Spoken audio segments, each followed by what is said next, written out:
எழுதிய நற்செய்தியிலிருந்து வாசகம். அதிகாரம் 10, இறைவசனங்கள் 13 தொடக்கம் 16 முடியும் வரை. கொராசின் நகரே, ஐயோ உனக்கு கேடு! பெத்சாய்தா நகரே, ஐயோ உனக்கு கேடு!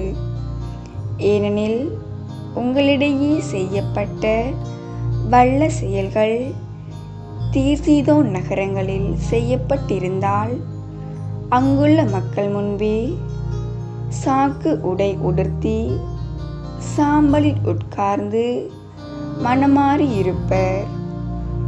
எனினும் தீர்ப்பு நாளில் தீருக்கும் சீதோனுக்கும் கிடைக்கும் தண்டனையை விட உங்களுக்கு கிடைக்கும் தண்டனை கடினமாகவே இருக்கும்.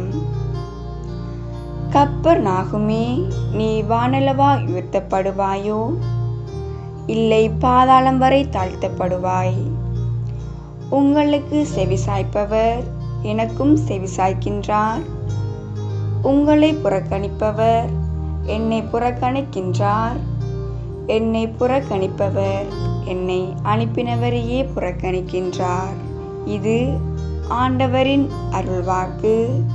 கிறிஸ்துவே உமக்கு புகழ்.